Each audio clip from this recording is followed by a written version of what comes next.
Pendant ce temps sur la planète, Caroline Chrétien. Oui, c'est donc l'occasion de faire cette chronique hebdomadaire sur des sujets qui se passent ailleurs dans le monde, mais qui peuvent également nous concerner.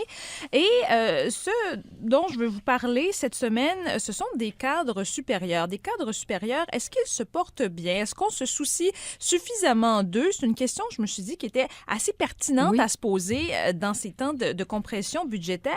Et dans la presse internationale, depuis le mois de janvier à peu près, là, je suis tombée de façon sporadique sur différents articles parlant de toutes sortes de cas un peu partout dans le monde. Plus récemment, on parlait en Chine de 23 cadres d'entreprises qui se seraient suicidés. Bon, les causes demeurent mystérieuses, mais souvent, ce qui revient, c'est la dépression, ça c'est dans les médias officiels, ou le fait que la lutte à la corruption du nouveau président ait fait augmenter la pression sur ces cadres-là qui se seraient donc suicidés par la suite. En Algérie, il y a le quotidien El Watan cette semaine qui rapportait la mort du directeur de la santé des suites d'un AVC, et un psychologue clinicien faisait le lien avec le stress au travail que ces cadres-là peuvent vivre justement. En France, l'an dernier, on parlait du suicide de 3 cadres chez Pôle emploi. Ça avait forcé un diagnostic national sur leurs conditions de travail. Et là, donc, je me suis dit, écoutez, il y a quelque chose à faire avec ça. Et sans aller jusqu'à parler de suicide, dans les temps de compression budgétaire qu'on vit dans la région, on peut certainement se poser la question également. Et quel point commun avez-vous remarqué entre tout ce que vous avez lu? Je me suis entretenue avec le docteur Yaniv Benzimra de chez Psychologue Consultant Y2 à Gatineau qui s'intéresse à ces questions-là. Il le dit, la détresse psychologique, d'abord, ça affecte tout le monde. En moyenne, là, 1 personne sur 4 va être affectée par la détresse psychologique. Mais chez les cadres, c'est un peu différent. On peut l'écouter. Il y a des facteurs importants qui vont augmenter le risque de vivre de la détresse psychologique, entre autres le niveau de responsabilité et les attentes élevées qui sont mises sur les cadres supérieurs aujourd'hui quant à la performance, l'efficacité, la productivité et l'efficience. En gros, là, on leur demande de faire plus ou pareil avec moins de ressources, encore plus avec ces compressions budgétaires qui viennent d'en haut. C'est pas nécessairement les cadres là, qui décident de faire ces compressions-là. Et comment se manifeste cette détresse? C'est la même chose pour tout le monde. D'abord, du stress au travail, un sentiment d'être dépassé par les tâches. Ça peut se refléter dans la vie personnelle avec de la fatigue, de la douleur physique, comme des tensions musculaires. Ensuite, les troubles anxieux peuvent venir, la tristesse, un sentiment de dépression également. Et pour la remarquer, il faut surveiller les changements de comportement chez les gens. Donc, de l'isolement pour quelqu'un qui serait assez sociable, l'irritabilité, une apparence soudainement négligée. Et quand ça touche les cadres, le problème, selon le docteur Benzimra, c'est que ça peut avoir un effet boule de neige. Si le cadre est stressé, qui est en détresse psychologique, dans la hiérarchie, ça peut se refléter justement, et donc ça peut se refléter sur la santé de l'organisation. Sur les décisions qu'ils prennent, là. Oui. Chez nos cadres ici dans la région, comment ça se passe? Ce qu'on m'a dit, c'est qu'il y a une augmentation de consultation au programme d'aide aux employés au niveau fédéral.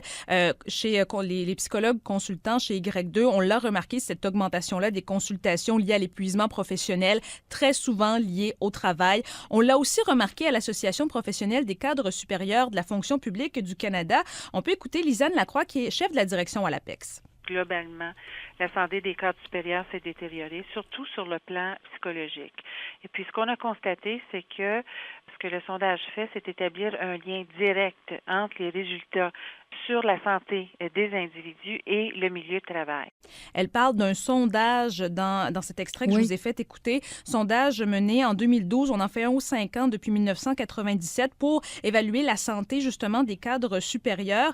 Et écoutez, les données sont quand même assez troublantes. Là, ce qu'on nous dit, c'est que le recours au service de counseling a doublé en 15 ans. Il est à 20 %. Les problèmes en santé mentale ont doublé en 5 ans. Et les cadres de la fonction publique sont plus stressés que 75 % des adultes canadiens.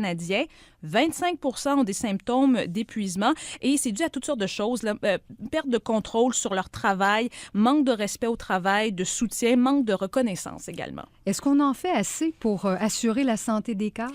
Ça, c'est la question qui se pose parce que, vous savez, il n'y a pas grand monde qui s'émeut de la santé des cadres, surtout lorsqu'il y a des compressions comme ça. Les gens vont montrer du doigt les primes de rendement, ne se préoccuperont pas de leur santé nécessairement. Oui, puis il y a eu des internautes tout à l'heure qui vous ont fait des commentaires en ce sens-là. Exactement. Et les 2 personnes à qui j'ai parlé s'entendent pour dire que non, on n'en fait pas assez et ça se décline en 2 aspects. D'abord, il y a la sensibilisation des cadres eux-mêmes aux symptômes qu'ils vivent, aux symptômes de la détresse psychologique. Le docteur Benzimra. Beaucoup de cadres ne savent pas qu'est-ce qui est normal ou anormal, point de vue, par exemple, niveau de stress. C'est-tu normal d'être stressé comme ça pendant 6 mois, par exemple? Alors ça, c'est une question qu'on peut se poser. Et la deuxième question, c'est celle de la structure qui est en place dans les organisations. Lisanne Lacroix de l'APEX croit, comme le docteur Benzimra d'ailleurs, qu'il faut aller peut-être un peu plus loin, là. Si on continue à encourager les cadres à se prendre en main, c'est pas mauvais, mais c'est vraiment pas suffisant. Et puis, il faut vraiment se pencher sur le milieu de travail. Alors ça, qu'est-ce que ça veut dire? Ça veut dire développer une approche systématique qui favorise la mise sur pied d'une culture de la santé dans les organisations. Ça veut dire aussi le diagnostic précis du stress, des facteurs de stress, de détresse psychologique qu'on peut observer dans chaque organisation. Et ce que me disait Lisanne Lacroix, c'est ce qu'ils ont recommandé aux 26 principaux ministères ici, en fait au Canada, dans la fonction publique fédérale, c'est de faire le diagnostic pour pouvoir comparer avec les données du sondage qui, lui, s'intéresse à toute la fonction publique. Sondage, donc, dernier qui date de 2012, le prochain, 2017. Et Lisanne Lacroix espérait vraiment beaucoup que les choses s'améliorent d'ici 2017. Merci, Caroline Chrétien.